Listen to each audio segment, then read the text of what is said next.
Praise the Lord. കർത്താവിൻ്റെ ധന്യ തിരുനാമം വാഴ്ത്തപ്പെടുമാറാകട്ടെ. ഞാൻ ക്രിസ്തുവിൽ സ്നേഹിക്കുന്ന എല്ലാ ദൈവമക്കൾക്കും 5-ാം മാസത്തിൻ്റെ 22-ാമത്തെ പ്രഭാത വന്ദനം കൂടെ അറിയിക്കുന്നു.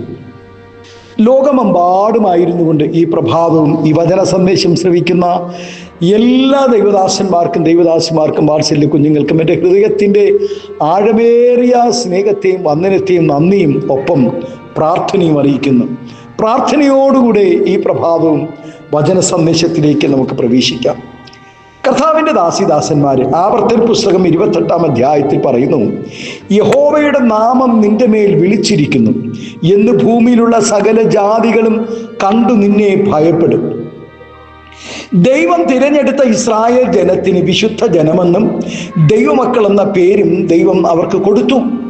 അവരുടെ പേരിനും വിളിക്കും അനുസരണമായ നിലയിൽ ദൈവം അവർക്ക് പദവികളും മാന്യതകളും ഉയർച്ചയും വളർച്ചയും വിവേകവും ഭൗതിക നന്മയും അനുഗ്രഹങ്ങളും കൂടെ കൊടുത്തു.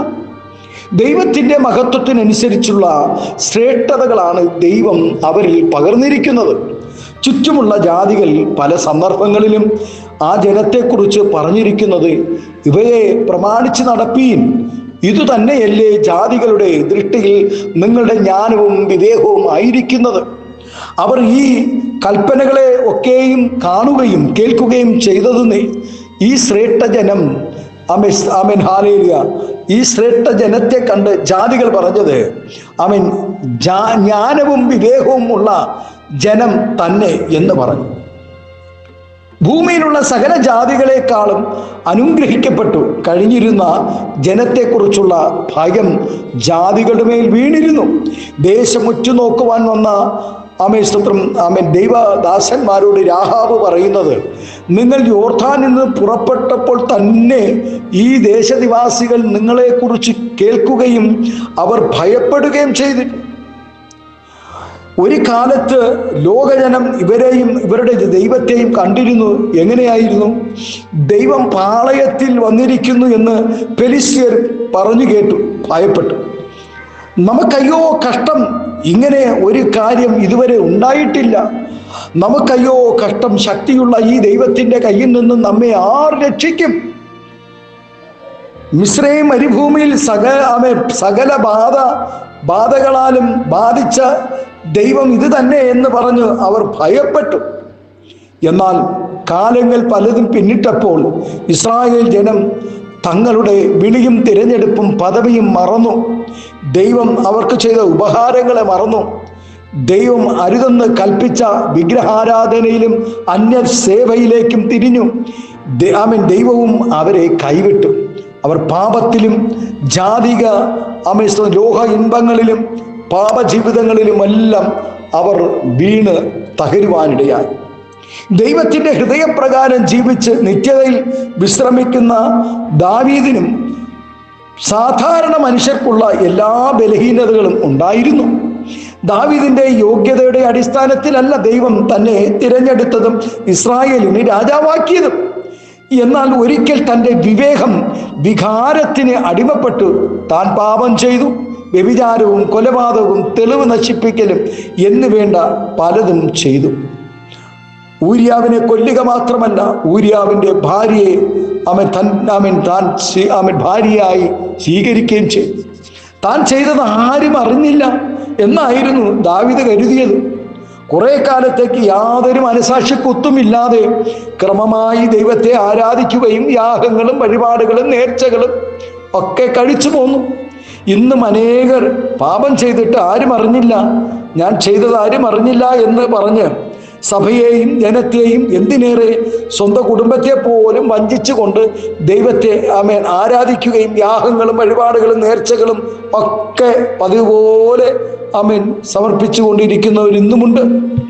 അനവധി പ്രാവശ്യം ദൈവത്തിങ്കൽ നിന്നും വഴുതി പോവുകയും ദൈവിക ശിക്ഷകൾക്ക് പല പ്രാവശ്യം വിധേയരായി തീർന്നിട്ടുണ്ടെങ്കിലും മടങ്ങി വരുന്ന യഹൂദ ജാതിയെ ദൈവം നാമത്തിൽ അവരെ അനുഗ്രഹിക്കുകയും പിന്നെയും അവരെ കൈക്കൊള്ളുകയും ചെയ്യും.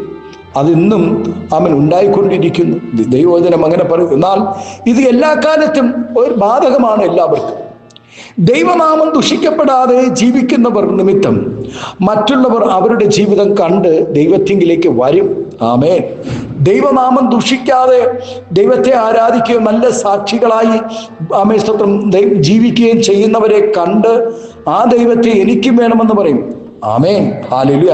നമ്മുടെ വാചാലമായ പ്രസംഗത്തെക്കാൾ എത്രയോ ഫലപ്രദമാണ് നമ്മുടെ മാതൃകപരമായ ജീവിതം. ചിലരുടെ പ്രസംഗം മായും കായും ഒക്കെ ചേർത്ത് സായും ഒക്കെ ചേർത്തിട്ട് ആമേൻ ഹല്ലേലൂയ പ്രാസം ഒപ്പിച്ചിട്ട് ഭയങ്കര പ്രസംഗങ്ങൾ നടത്തും. പക്ഷേ ജീവിതം തിരിഞ്ഞു നോക്കിയാൽ യാതൊരു പ്രയോജനവും കാണത്തില്ല. നാം നിമിത്തം ദൈവത്തെ അന്വേഷിക്കുന്നവർ ലജ്ജിക്കരുതെന്ന് നമുക്ക് ഒരു തീരുമാനമുണ്ടായിരിക്കണം. നമ്മുടെ പ്രസംഗം പോലെ തന്നെ ആയിരിക്കണം നമ്മുടെ ജീവിതം. താൻ വിശ്വസിക്കുകയും പ്രസംഗിക്കുകയും ചെയ്ത അതിനൊത്തവണ്ണം ജീവിച്ച് മാതൃക കാട്ടിത്തന്ന ധീര പോരാളിയാണ് പൗലോസ് അപ്പോസ്തലൻ. നമ്മുടെ അരുമനാഥനായ യേശു കർത്താവും ഈ ഭൂമിയിൽ മനുഷ്യനായി ജീവിച്ചപ്പോഴും മാതൃകയോടുകൂടെ ആമേൻ സ്തോത്രം ഹല്ലേലൂയ ജീവിക്കുവാനിടയായി. ദൈവത്തിൽ ആശ്രയിക്കുന്നവരും താൻ നിമിത്തം ലജ്ജിക്കരുത് എന്നുള്ള ചിന്ത നവോമിക്കുണ്ടായിരുന്നു. നവോമിയുടെ ജീവിതത്തിലും താൻ മാതൃകയോടുകൂടെ മോവാബ് ദേശത്തിൽ പാർക്കുവാനിടയായി. ആമേൻ. ദൈവത്തെ ആരാധിച്ചു. ദൈവസന്നിധിയിൽ അവൾ നല്ല മാതൃകയോടെ ജീവിച്ചു. അതുകൊണ്ട് എന്തുണ്ടായി? രൂത്ത് ആ ദൈവത്തെ പിൻപറ്റുവാനിടയായി. തന്നെ വിട്ടുപിരിയാതെ ആ ഇസ്രായേലിന്റെ ദൈവത്തെ ആരാധിക്കുകയും നന്മ പ്രാപിക്കുകയും ചെയ്യുവാൻ രൂത്തിന് കഴിഞ്ഞു. പ്രിയ ദൈവവൈതലേ, നാം രണ്ട് കണ്ണുകൊണ്ട് ലോകത്തെ കാണുന്നു, എന്നാൽ 1000 കണ്ണുകൾ നമ്മെ കാണുന്നുണ്ട് എന്ന് നാം മറന്നു പോകരുത്.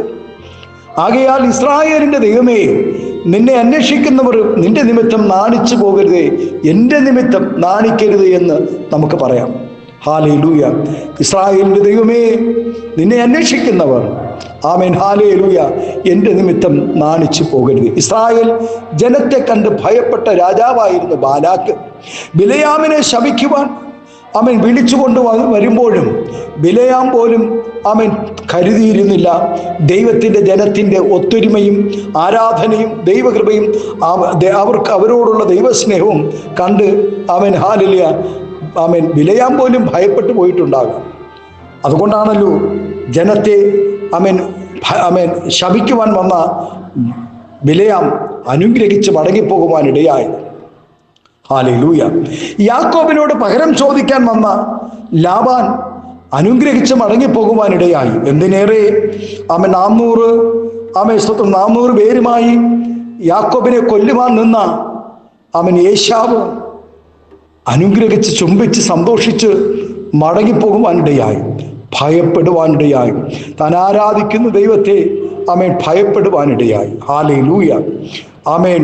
യാക്കോബിന്റെ സന്തതിയിൽ സ്തോത്രം ഹല്ലേലൂയ ആരാധനയ്ക്കായി പുറപ്പെട്ടപ്പോൾ സ്തോത്രം ആരാധനയ്ക്ക് പുറപ്പെട്ടപ്പോൾ അവർ പാർത്തിരുന്ന ചുറ്റിലും ദൈവത്തിൻ്റെ ഭീതി വീണതുകൊണ്ട് അവരെ ഒരു ശത്രുവും പിന്തുടരുവാൻ ഇടവന്നില്ല. അവരെ ഭയപ്പെടുവാനിടയായി. പ്രിയ ദൈവവേദിലേ, നിന്റെ ആരാധനയും നിന്റെ ദൈവസ്നേഹവും നിന്റെ സ്വന്തം ആത്മീയ ജീവിതവും നിന്റെ നല്ല സാക്ഷ്യവും കണ്ട് നീ ആരാധിക്കുന്ന ദൈവത്തെ ജാതികൾ പിൻപറ്റണം. അതുമാത്രമല്ല, നിന്റെ ദൈവത്തെ ഭയപ്പെടുകയും വേണം. അതിനായി ഈ പ്രഭാതം നമ്മെ ഏൽപ്പിച്ചു കൊടുക്കാമോ? ദൈവസന്നിധിയിൽ പറയാം, ഇന്ന് പ്രഭാതത്തിൽ സ്തോത്രം ഹല്ലേലൂയ, യഹോവയുടെ നാമം നിന്റെ മേൽ വിളിച്ചിരിക്കുന്നു കുഞ്ഞേ എന്ന് ഭൂമിയിലുള്ള സകല ജാതികളും നിന്നെ കണ്ട് പറയുവാനിടയാകും. ആരൊക്കെ നിന്റെ നന്മയെ മൂടിക്കളഞ്ഞാലും, ആരൊക്കെ നിന്റെ നന്മയ്ക്കെതിരായി പ്രവർത്തിച്ചാലും, ആരൊക്കെ നിന്റെ അനുഗ്രഹത്തെ തടയുവാൻ പിന്തുടർന്നാലും കുഞ്ഞെ, നീ ആരാധിക്കുന്ന ദൈവം നീ വിശ്വസ്തനാണെങ്കിൽ നിശ്ചയമായും സ്തോത്രം നീ ആരാധിക്കുന്ന ദൈവത്തെ കണ്ട് ജാതി ഭയപ്പെടുവാനിടയാകും. നിന്നെ പോലും ഭയപ്പെടുന്ന നിലകളിലേക്ക് ദൈവം മാറ്റും. അതിന് സംശയം വേണ്ട. നമ്മുടെ കണ്ണുകളെ ദിവസത്തിലടയ്ക്കാം, പ്രാർത്ഥിക്കാം. പരിശുദ്ധ പിതാവേ, നല്ല ദൈവമേ, സ്നേഹവാനായ ഞങ്ങളുടെ നല്ല കർത്താവേ, അനുഗ്രഹം പ്രശാന്തമായ നല്ല പ്രഭാതത്തിനായി നന്ദിയോടെ സ്തോത്രം ചെയ്യുന്നു. ഈ 5-ാം മാസത്തിൻ്റെ 22-ാമത്തെ പ്രഭാതത്തിൽ ഞങ്ങളെ കൊണ്ടുവന്നതിനായി നന്ദി പറയും. നാഥ, ലോകമെമ്പാടും കർത്താവേ, ആമേ സ്തോത്രം, അനേക ദൈവമക്കൾ ഭയപ്പെടുകയാണ്. അനേക ദൈവമക്കൾ ആരാധിച്ചു ദൈവത്തെ ഉയർത്തുന്നത് മുഖാന്തരം ആമേ സ്തോത്രം, ഹല്ലേലൂയ കർത്താവേ, ആമേൻ സ്തോത്രം. എത്രയോ ദൈവദാസന്മാർ ആമേൻ ദിനംതോറും കൊല്ലപ്പെടുന്നു. ദിനംതോറും എത്രയോ ദൈവദാസന്മാർ ഈ ഇന്ത്യ രാജ്യത്തിൽ കർത്താവെ ജയിലറുകളിൽ അടയ്ക്കപ്പെടുന്നു. സുവിശേഷ വിരോധികൾ നാൾക്കുനാൾ കർത്താവെ സ്തോത്രം ആമേൻ എഴുന്നേൽക്കുമ്പോൾ അനേക ദൈവമക്കളെ കർത്താവെ സ്തോത്രം ആമേൻ ഹല്ലേലൂയ കട്ടതയിലേക്ക് കർത്താവെ ദേശത്ത് നാടുകടത്തുക, ഊരുകടത്തുക, ആമേ സഭയിൽ നിന്നും കർത്താവെ അങ്ങനെ നിരന്തരമായി ആമേ പ്രതികൂലങ്ങൾ അനുഭവിക്കുന്ന ദൈവമക്കൾ ആരാധിക്കുന്ന ദൈവത്തെ കണ്ട് ജാതികൾ ഭയപ്പെടേണ്ടതിന് യേശുവിൻ്റെ നാമത്തിൽ ഈ പ്രഭാതം ഞങ്ങൾ ഒരുമിച്ച് പ്രാർത്ഥിക്കുന്നു. സ്വർഗം അത്ഭുതം ചെയ്യണം, നീതിയുടെ കരമയക്കണം, എൻ്റെ മക്കൾക്ക് സമാധാനവും സന്തോഷവും പകരണം. പിതാവിൻ്റെയും പുത്രൻ്റെയും പരിശുദ്ധാത്മാവിൻ്റെ നാമത്തിൽ അങ്ങയുടെ ദാസിദാസന്മാരെ എല്ലാവരെയും അനുഗ്രഹിച്ച് പ്രാർത്ഥിക്കുന്നു. ആത്മീയ ഭൗതിക നന്മകൾ നൽകി മാനിക്കണം, ആദരിക്കണം, എല്ലാവിധ നന്മകളാൽ നിറയ്ക്കണം. സ്വർഗം മഹത്വമെടുക്കും, അത്ഭുതം ചെയ്യും. യേശുവിൻ്റെ നാമത്തിൽ കൃപയോടെ പ്രാർത്ഥന കേൾക്കണം സ്വർഗീയ നല്ല പിതാവേ. ആമേൻ, ആമേൻ. Thank you. God bless you. ദൈവം എല്ലാവരും ഈ പ്രഭാതം ധാരാളമായി അനുഗ്രഹിക്കട്ടെ. Thank U.